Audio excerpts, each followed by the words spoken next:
Greetings, greetings. Greetings. We have pumpkin squares in the back if you would like one.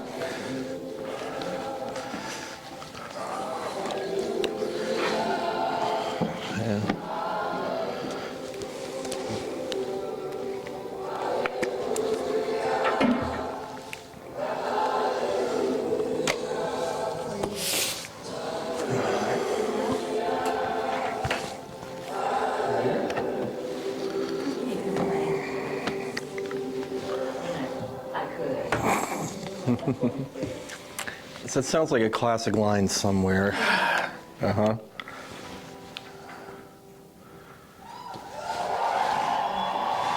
Turn the volume down just a little bit.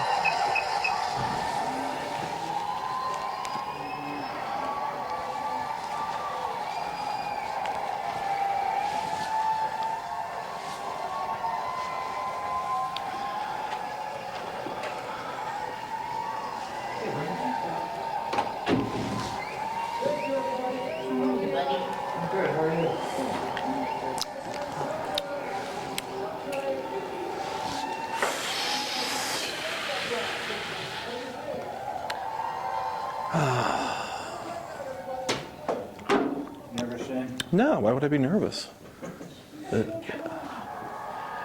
Greetings. Hello. No?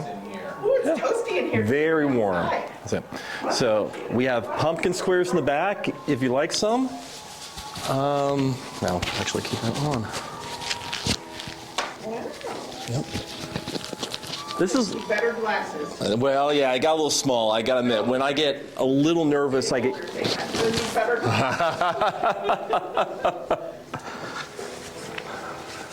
heard that somebody's mom made the treat. They did. Yeah, my mom is very proud of me, and she could not come from Zanesville, Ohio, so this was her contribution. And what did she bless us with? Pumpkin squares. It's something she typically makes before Thanksgiving, so she sent me a whole. Yep, please do, please do. Because otherwise, much like before, that means I've got to eat the rest of it, and that is always a dangerous condition for my moms. I feel like sitting down with a 9x13 full of a dessert. Understood. No. Well, as I said, when I get nervous, I basically have to put my energy somewhere. It just so happens it just excludes out to other areas, including. I can't tell you how to feel, but we're just friends here. I know. Learn. Expert in it. We are here to learn. Okay.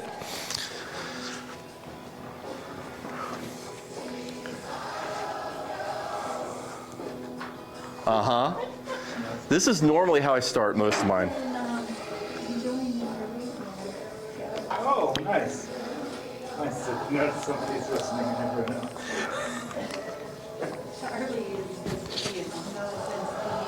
I know.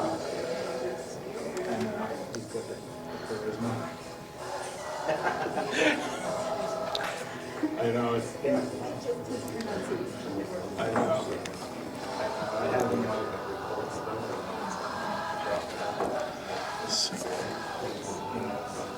for a while. Yeah, this great stuff is low, like holy shit.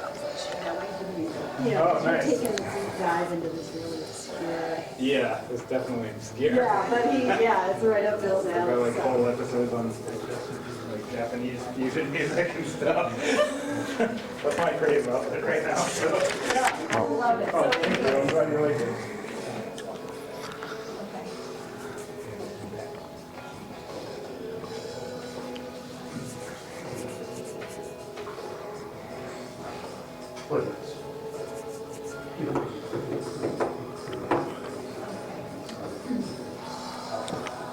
Actually, we'll just shift.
appreciate the tragically hip soundtrack.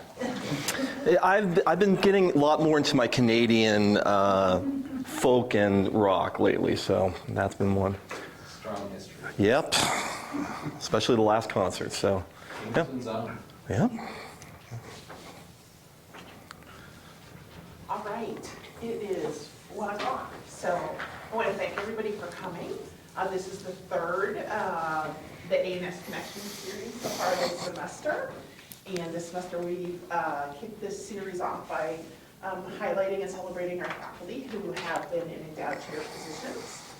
We'll be continuing it next spring, but I haven't actually reached out to those people yet. That's on the to-do list, so we will just leave that there as a little teaser. We're going to keep doing this every month. And so today we are turning to the current holder of our Irene Casteel chair, Dr. Shane Tilton, and we've asked his department chair to offer us an introduction. Sure, yeah. So I'm super excited that I get to do this. I'll just talk for like 2 minutes. So my office is right next to Shane's. It has been for half a decade now. I did the math earlier and clarified myself. Fast time flies. But I have a certain window into kind of Shane's life as an academic. I have to say it's like a daily inspiration. I mean, Shane works so hard. He always has students in his office, students in his classes, from WONB, from Northern Review. I mean, and he's just always working tirelessly to help them. And it's really just something that I admire, and I think it raises the bar for everybody around us for what it means to be a good faculty member. The students, not only that they feel comfortable going to him with all sorts of questions and needs for help, but that they're getting this kind of extra step of pedagogy to really help them master and get through whatever it is that they're doing.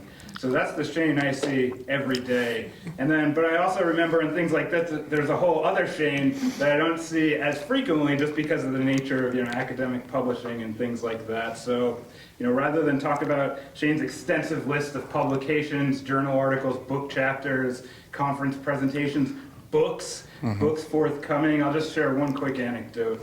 In our presentational speaking class, students have to give a speech based on research, deep academic research. And just a few weeks ago, I had a student give a speech on memes. And they choose their own topics. The student just came up with that. I said, cool topic, go for it. And I was looking at they turned in an outline with a reference page. I was looking at their reference page, and what do I see right at the bottom? Dr. Tilton's book on meme life. And so I went up to the student after and I was like, oh yeah, do you know the author of this source here? And based on her answer, she looked at me understandably like, what are you talking about? The answer was no, I have no idea who this author is. And I said, well, he actually works here. He's next door. Right down the hall, and he teaches a class on memes that you should take next year when it runs. And I think that kind of anecdote, helps me remember, not that I need reminding, that Shane's like a name. Shane's the guy. If you Google memes, if you Google anything that he studies and researches, he comes up, he's an expert, and he's the guy that you read and look to. And one other final point about that is one thing I appreciate about Shane's work is that it's incredibly well researched, it's scholarly, but it's readable by undergraduates, it's readable by graduate students, it's readable by faculty members, and I think it really makes an important contribution to the world, not only in academics, but because he talks about such important political and social issues to just the world at large. So it's really my pleasure to listen to Shane talk about his wonderful research for a while here today. So let's welcome Dr. Shane Tilton. That is a tough thing to live up to, so Jeff, so thank you very much. All right, so for today's little discussion, I was kind of inspired by the premise of talking about, what it means to be the endowed chair of our particular fields. And this title kind of got rattled in my brain, and it also was inspired by a tweet I read last year where you're not supposed to use pop culture in your titles, and immediately got a response to counter that point. So as a point of consideration, as a practitioner of good speaking, I do want to give you these considerations because I've tried to put together this little presentation about 50 different ways, and there really are two pathways I have to get through. So I will be talking about death and depression. I will be talking about cancer, and I will be talking about the sense of being lost. And I do apologize, but that is the only way I can explain how I got here. So to begin with, for those that, since all of you I think in the room know me, my 3 highlights I like to mention is back a long, long time ago when I was just a mere grad student. Apparently my advisor, Mia Casavo, decided that I was good enough to get my dissertation be considered by the Broadcast Education Association and won the national award.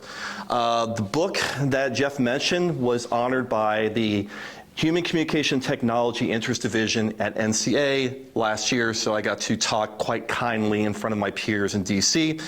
And that picture that I often say looks like I'm in Hogwarts is at the Stationers Hall in Ave Maria in the City of London in London, England. It was the Young Stationers Prize, which is that pewter plate that my friend Ian is holding, and I was the first one to win such an award as an American.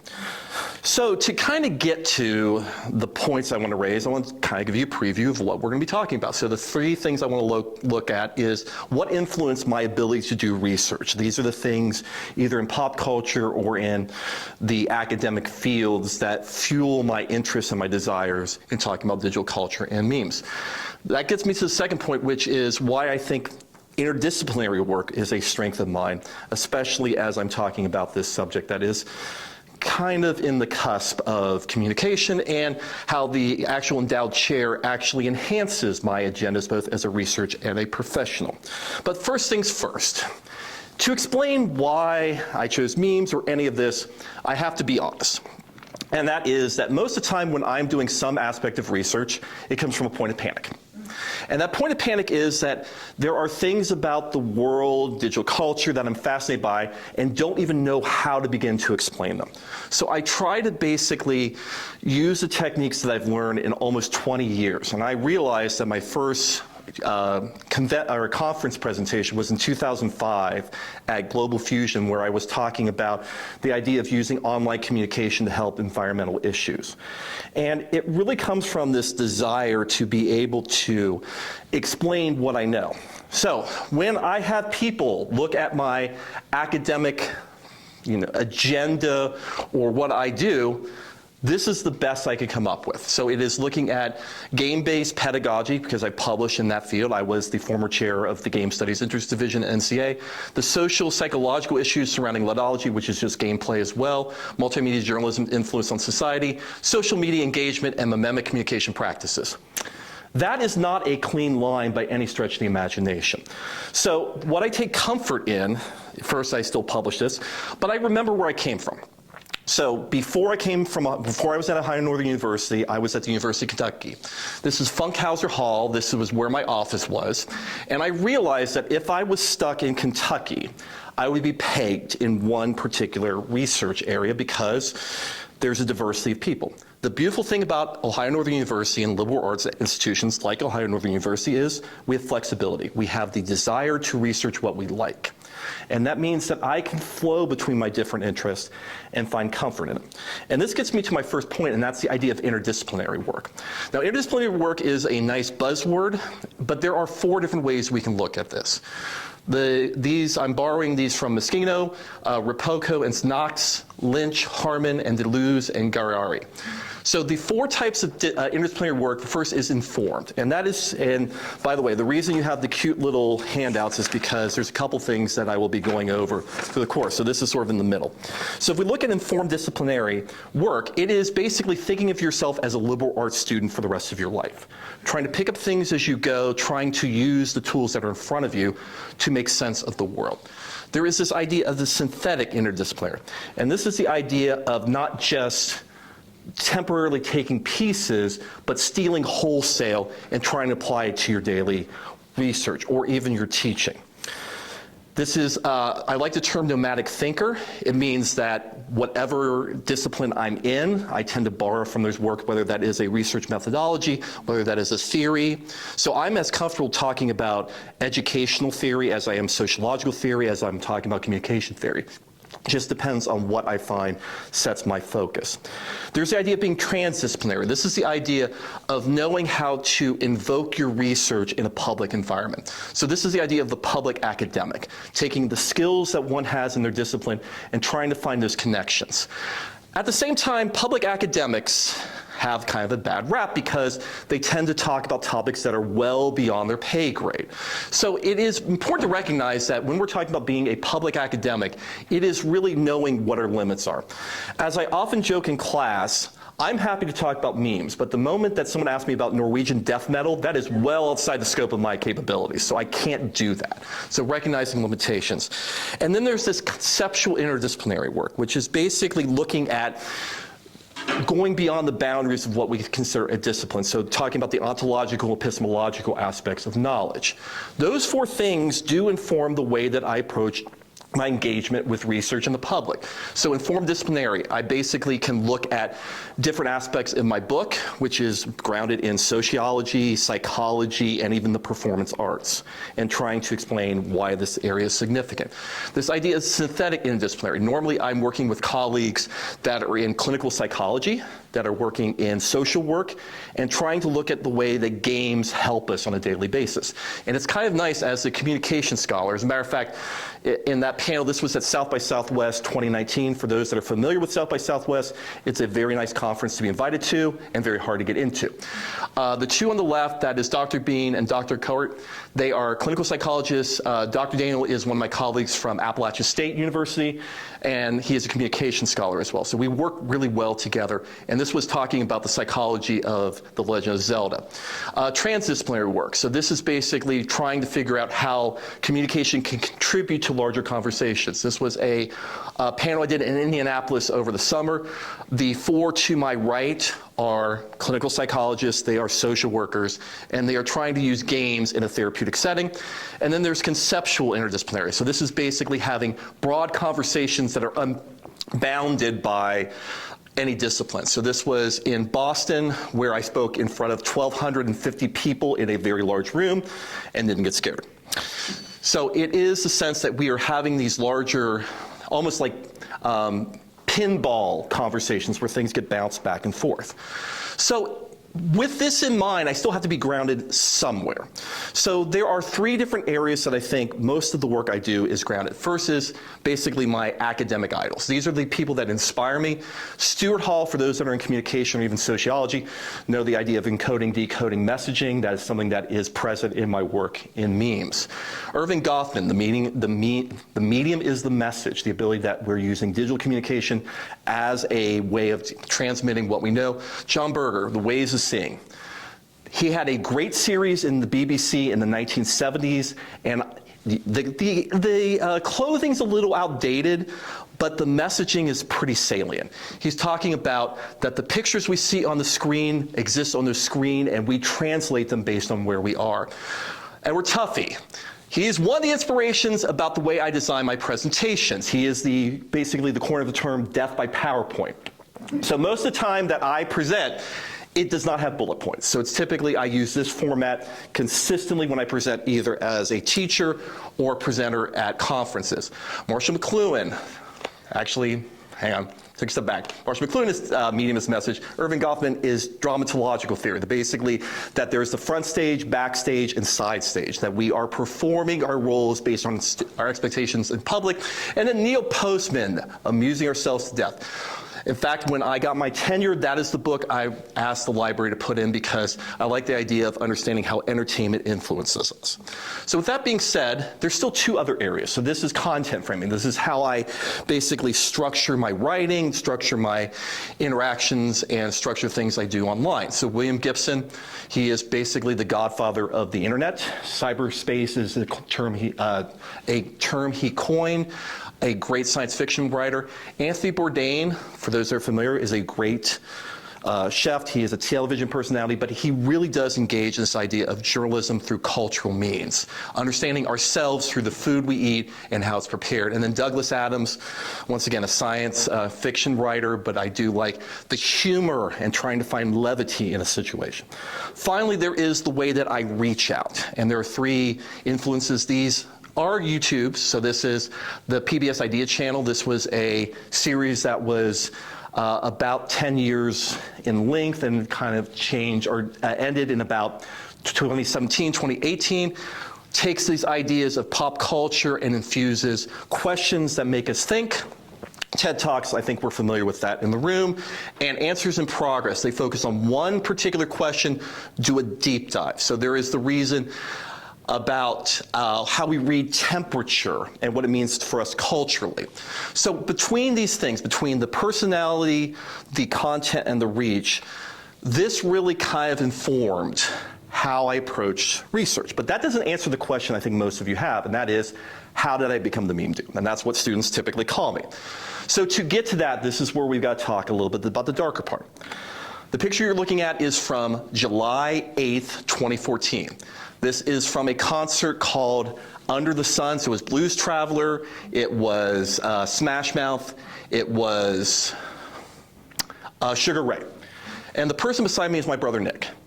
This is the last concert I saw with him because it was during this time he went through cancer treatment, and he eventually, at the end of the year, December 16th, passed away. So I was in this place of darkness. This was something that affected me to this day.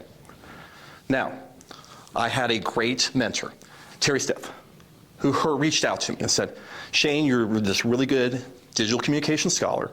There's this person I want you to meet, Ruth Dellert from the United Kingdom. You really have a lot in common. You should be working on this project dealing with cancer. And since, that's where my brain was, this was the next paper I wrote. So this was for the International Journal of Communication, looking at selfies as a charitable meme. So the gentleman on your left is Stephen. He did the Thumbs Up for Stephen campaign to raise money for cancer research in the United Kingdom. And the person on the right is Laura Lippman. She was the one that responded to Kim Novak not wearing makeup in the Oscars in about the same time period. And basically we looked at the ways that United Kingdom and the United States presented charity, or how they present themselves as a charitable people through the use of digital artifacts. So this was 2015. So this was my major work. It's still the most referenced work I have to this date, and I kind of let it be.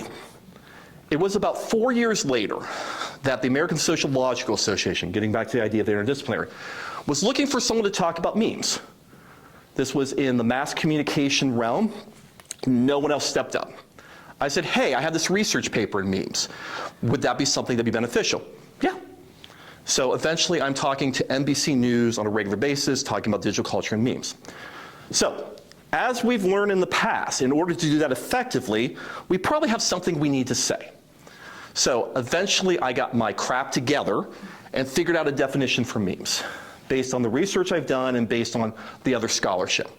So it's looking at these things as communication constructions. It is a way of giving messages online.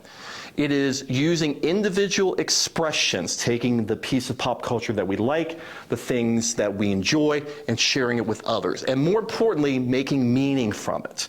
Taking those individual works, adding them as layers, and creating a composite message. Now this kind of gets to a classic definition, the whole of the work is greater than the sum of the parts. For those that are familiar with visual communication, this is Gestalt theory. So it is essentially using Gestalt in this definition, and it's using these two ideas of community versus collective. Communities are the people that we communicate with. Collectives are these organizations that we belong to that have characteristics that we identify with. Think of those as labels versus the idea of a social gathering. And it is all in service of creative content. Okay, so now I've got a definition. I've got something that I can use. What this means is I can actually expand and have meaningful conversations with reporters. So one of my biggest thrills was talking to ESPN and was talking about the Crying Jordan meme and how it was still influential 10 years later. And the reason I like these type of interviews is because I get to talk alongside with people that I respect. So Ryan Milner, who is one of the experts in memes as well, was also quoted in this. And Don Caldwell, who is one of my research focuses, he basically runs the Know Your Meme site. Basically, if I don't know something, I look at that site. And between the three, and in fact, there's a few more interviews that gave us a composite of why Crying Jordan is one of these recognizable things we share. And the consensus is because it humanizes this figure that feels robotic. One of my students will often say that when you watch basketball players, they almost feel robotic. They don't feel like they are showing their humanity when they play. And Crying Jordan is a revealing of emotion where otherwise it is not seen. So with these components, and then also was the AV Club and the Ringer, and there are other places that I find are useful. So once I've had those public engagements, then it really started to shape my ability to teach and do more writing. In this case, this led to my class, memetic communication, which became Memes in Society. And through designing the syllabus, designing the structure of it, it allowed me to have further conversations, which meant that I had the weirdest engagement in my entire life with the New Zealand Parliament. So basically, they mistranslated on one of their closed captioning something that said "Hello Boomer" or "Okay Boomer." And I basically just kind of tweeted kind of flippantly, and I had a back and forth with the New Zealand Parliament for about a good 2 months. And in fact, they got a copy of my book. So all of these things became more focused. So I decided that, hey, there's this interest in it, there's things I can contribute, and therefore it's going to be something that I can talk about with more detail. Because I had this focus, what this meant is that I could expand out a little bit more. So I have a definition, I have a method to analyze memes. So we talk about memes as layers. There's multiple layers within a given meme. So you have the textual layer, the visual layer, you have the cultural layer, which are the cultural pieces of information you need to interpret it. You have the way it's composed. You have the way that it represents a rhetorical idea. You put those pieces together and you can start to talk about memes, not just individual works, but as a collective campaign or understanding. So this got me to looking at the Ukraine-Russia conflict, which sounds, once again, it sounds like a complete out of right field component, but what we found with Dr. Agazino, who is in business, we looked at the ways that Russian influencers and Ukrainian influencers were using memes to tell their side of the war. What we found was that Ukraine's side was more interested in the global presentation. So one of their key memes in 2012 or 2022 was the Ultra Lord, which came from Jimmy Neutron, which is a Nickelodeon cartoon, and it resonated globally because quite a few countries had Nickelodeon. So they could use that message. When we look at the Russian side, it was a nationalist model. So they used the letter Z, which is not in the Cyrillic alphabet, to represent supporting the troops. So you had this really weird dichotomy that memes could actually start to explain. The definition also got picked up. So this is from DJ Rollins, who is one of the advisees that I talked to, who is currently pursuing her dissertation, and I'm advising her, but I'm not on her committee. And she incorporated my definition in a work she did, and also allowed me to talk to media outlets. So this is the psychology of video games, had a lovely conversation with Jamie Milligan. So all this in play basically gets me to the final question. So I've had these things that I've done. I was named the Irene Casteel Endowed Chair in the summer of 2022. So what has this done for me? Well, it's done a couple things. So the first thing is to recognize who Irene Casteel was. And this is the point that I found interesting. So I'm still kind of a journalist. I still have curiosity.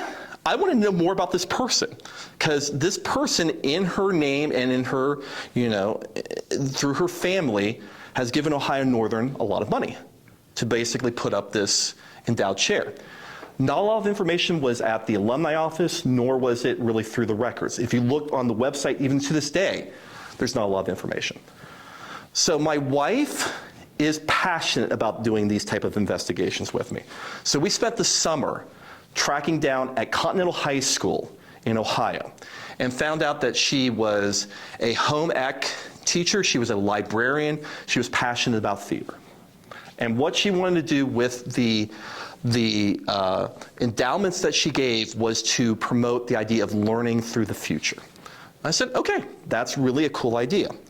So because of that, that influenced me to do this Irene Casteel Endowed Speaker Series.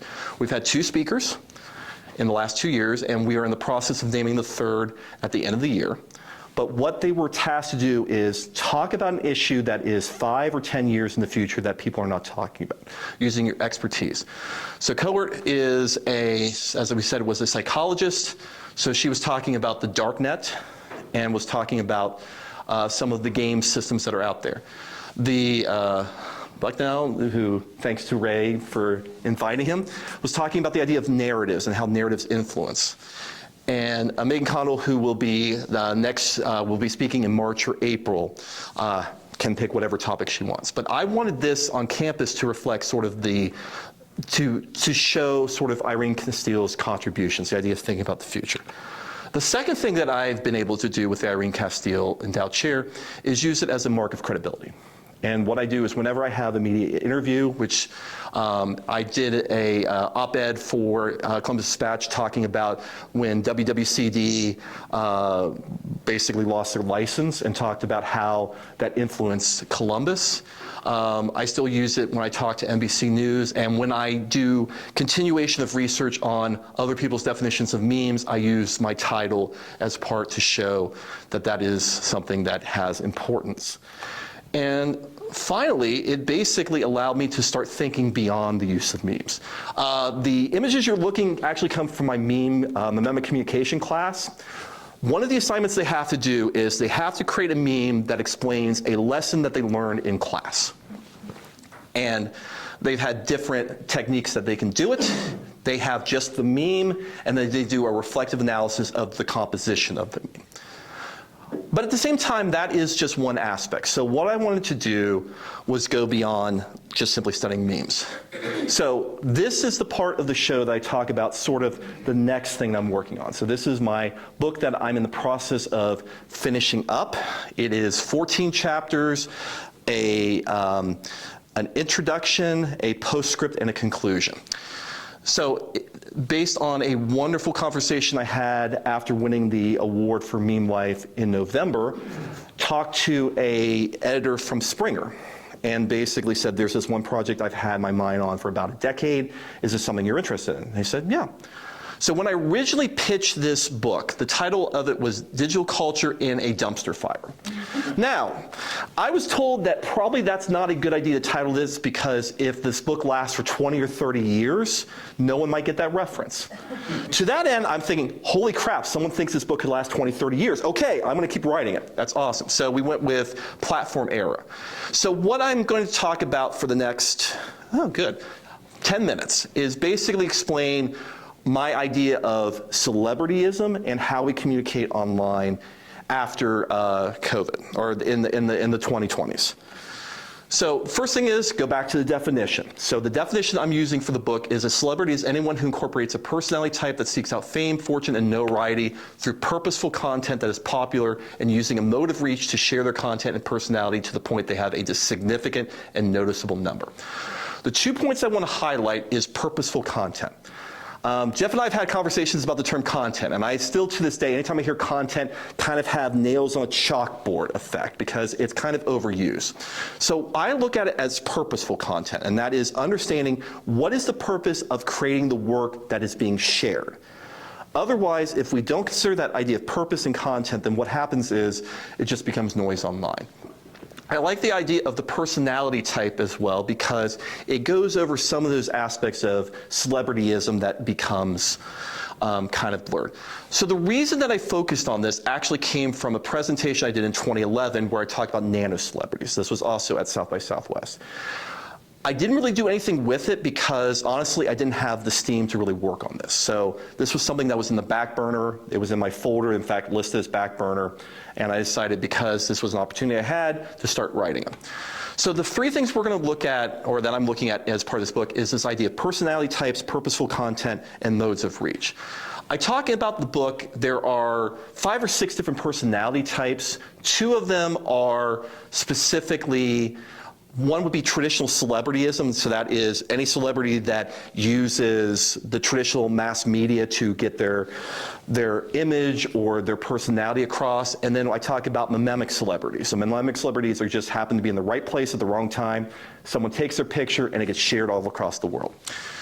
The four that are more interesting to me are these ideas of influencers, opinion leaders, platform superstars, and nano celebrities.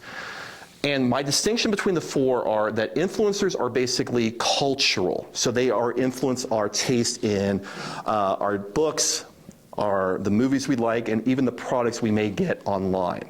So they're recommendations. Opinion leaders are those that seek out the social issues that affect us and try to become a voice online. Platform superstars, this is where I kind of take the idea of streamers. So this is something that we would look at Twitch or Kick or things like that. But I didn't like the idea of limitations of streaming because there could be something that comes down the road in 5 years that makes streaming obsolete. So I think about it as platform superstars, using the technology of a given platform to get their message across. And nano celebrities, which was the original definition, looks at how we present scholarship and professional expertise online using the tools that are available to us all. So if we look at it in terms of images, so if we talk about traditional celebrities, they are definitely media savvy. They work with professionals to get their presence across. When we talk about influencers, cultural recommendations, opinion leaders are definitely more society focused. Platform superstars are driven by their pursuit of learning their tools well. So this is technology driven. Nano celebrities, as we said, highlighting knowledge for a wide variety of audiences. And the memetic celebrities are internet artifacts. They are the things that we will have animated GIFs of and share with our friends. When we look at purposeful content, I'm cheating and I'm basically using general purposes of communication. So you'll notice that all four of these are pretty standard. So informative, persuasive, inspiring, entertainment. These are classic definitions. The only thing that I am adding in any meaningful way is the idea that you can still adapt these ideas of general purposes and understand why people are creating content online.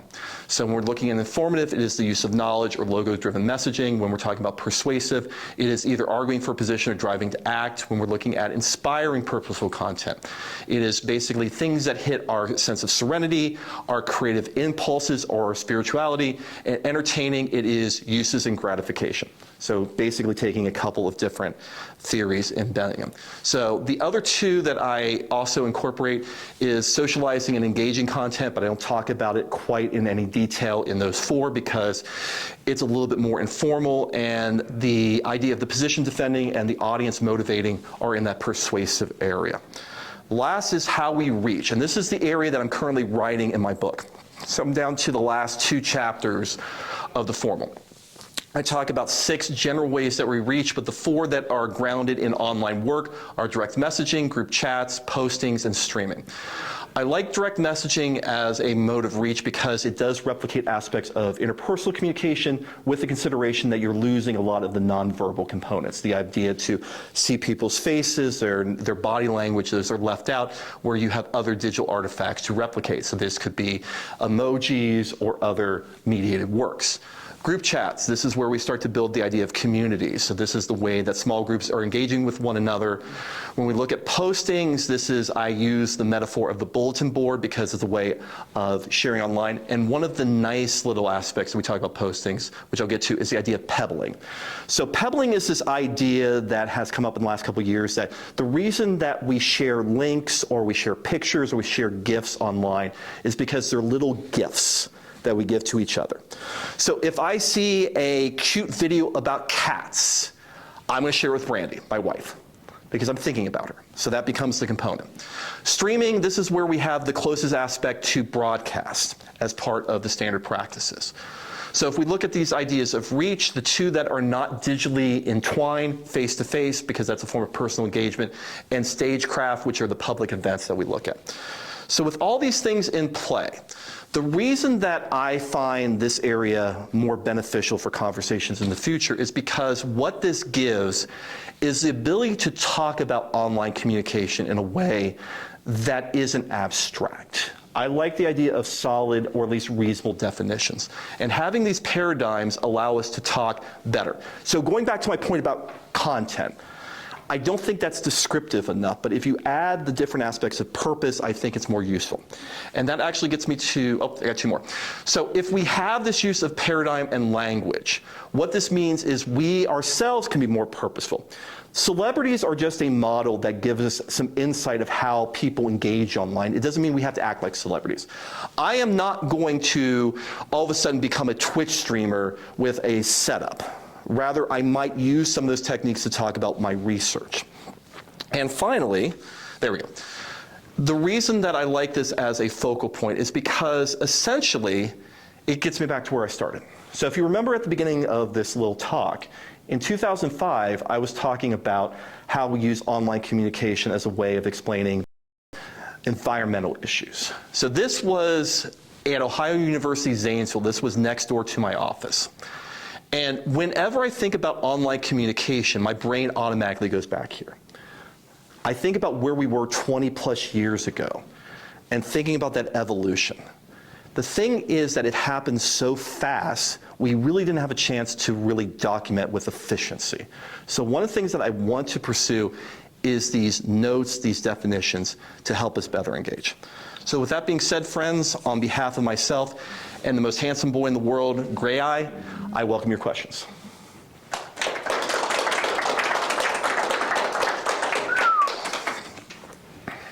Yeah. Shane, the thing that I think is really interesting about your commentary is that it adds almost a historical record to something that has a built-in communication that incorporates all of the feelings and recent history that a viewer puts on an image. So if I'm looking at a meme and I understand the context with which that's shared, that might be entirely different than someone 10 years down the road. And I wonder how much of that is what you're tapping into in terms of the interest that people have in this, that there's some archiving, that there's some documenting that otherwise isn't really verbalized or contextualized for the observer. Brad, that's an excellent question. So I'm going to take a sidestep. So one of my other research articles I did was talking about posting online as an archive. So it is a personal archive. So it is either a artifact of our past or a souvenir of something that we enjoy. And my concern is that online, it is very easy for history to be forgotten. We have the Internet Archive, which is a great resource, but even that has had some significant issues. You have online resources that just disappear. I've talked in the past of the idea of link rot, that basically we have a website that we go to that all of a sudden no longer exists. My hope is, by structuring the research that I'm doing at this point, that we're more critical about thinking about where we were when we first saw something. So it is maybe a little bit of a journaling approach, but realistically it is more an appreciation that things have moved so quickly, it is important to reflect on our past and not forget it. Okay.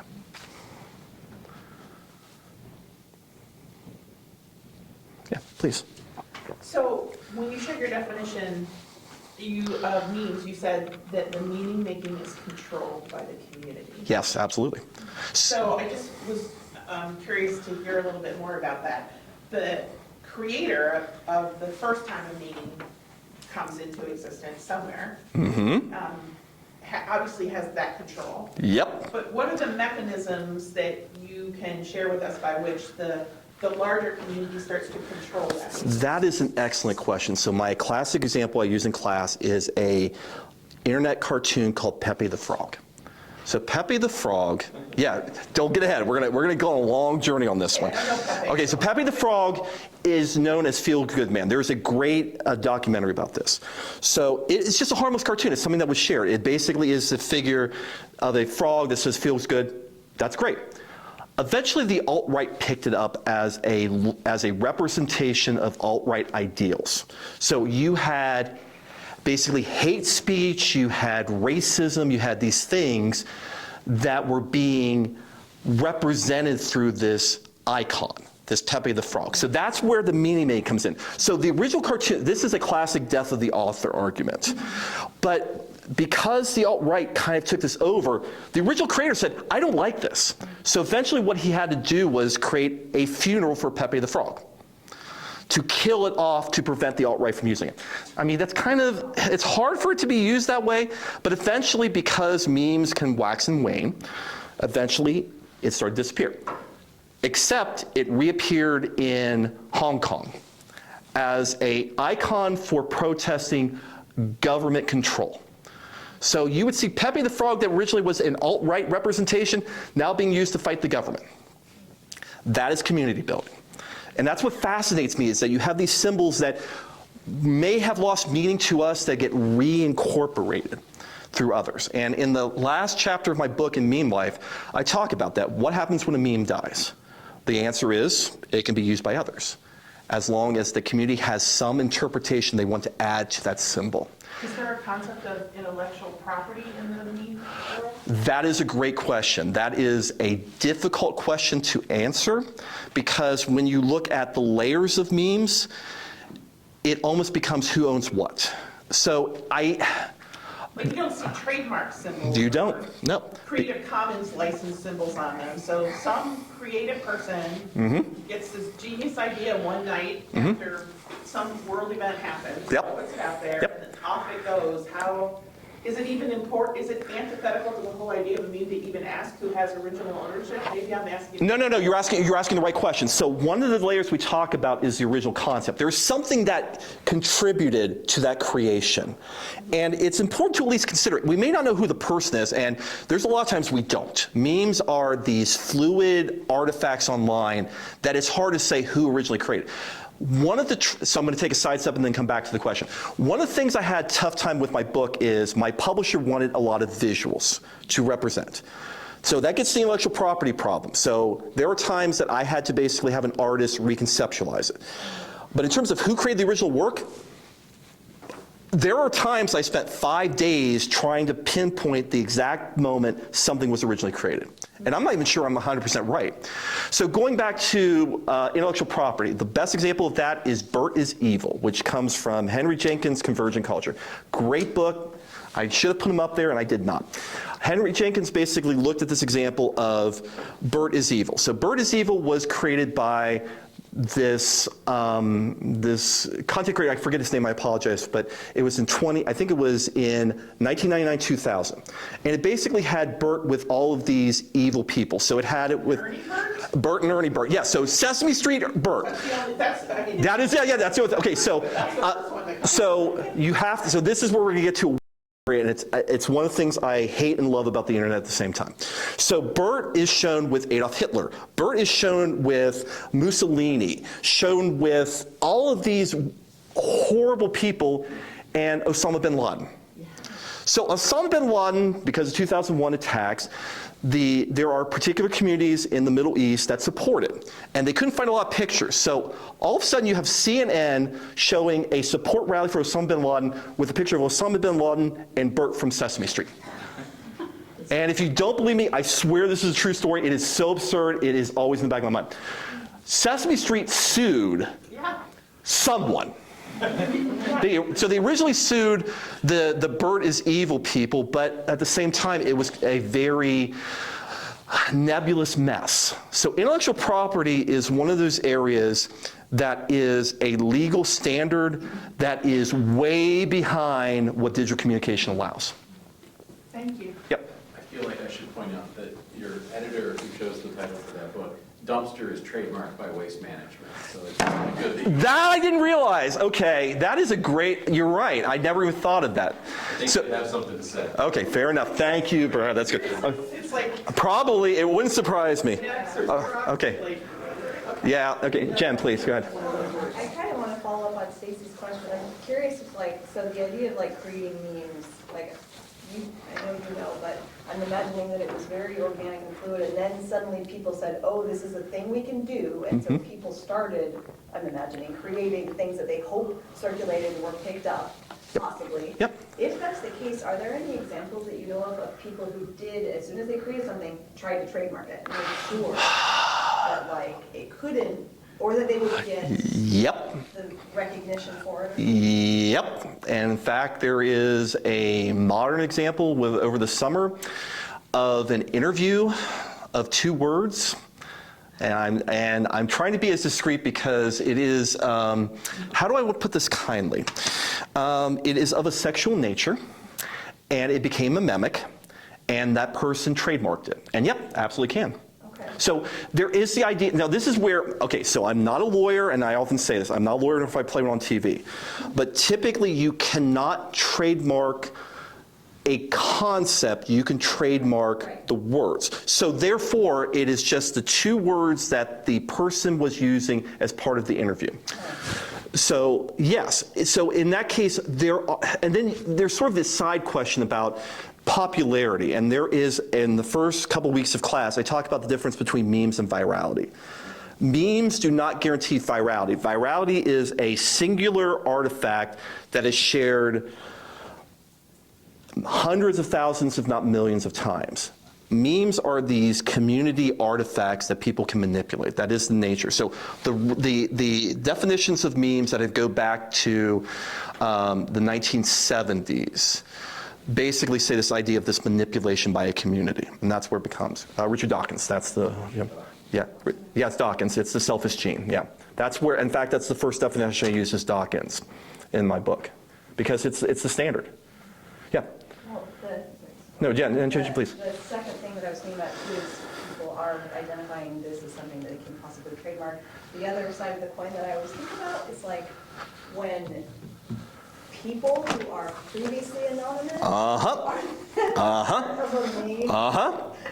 goes totally viral, and the one I always think about is that girl's face where she's like, Yep. and she's like, oh, Yep. okay. Yep. That one I love, and so funny that I always think like, I almost feel bad for her that this is something she's known for, and does she have any say in it? Like. So the kombucha girl is a funny story. So that is actually a kombucha girl. Kombucha girl. Yep. So one of my assignments is you have to look at a memetic personality because, yeah, there are times where people don't realize that what they're being shared is going to be shared by hundreds of thousands of people. Eventually, there are several ways this can be done. So you can basically try to fight it. I think eventually she accepted it, but she wants to be known for other things. So it kind of became a bridge. So the assignment is you look at a memetic personality, you talk about who that person is, why they became famous, and what their current feelings are about the meme. So it basically adds an empathetic component that is often left out of digital communication. Yeah. Funny. Thank you. Okay.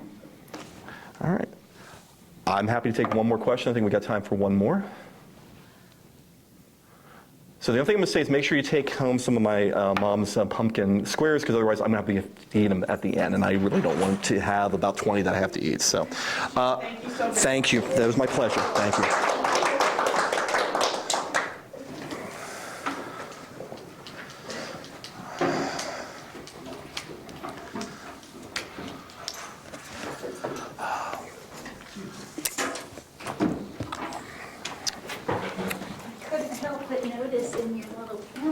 This is, I had this professor at OU, Etheridge. Yes, I love taking his classes. Oh so my that, gosh, talk about going like, Yep.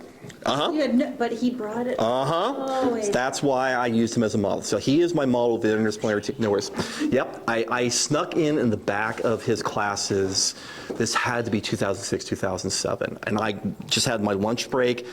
That is the class I wanted to see. And he had, that was an auditorium. He had like 300 or 400. It was anisophial art. Thank you.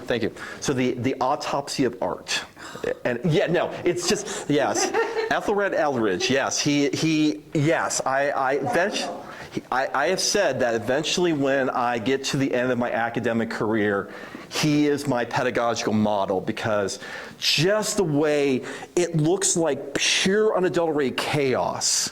Yeah. But at the same time, oh God, he hits his marks quite nicely.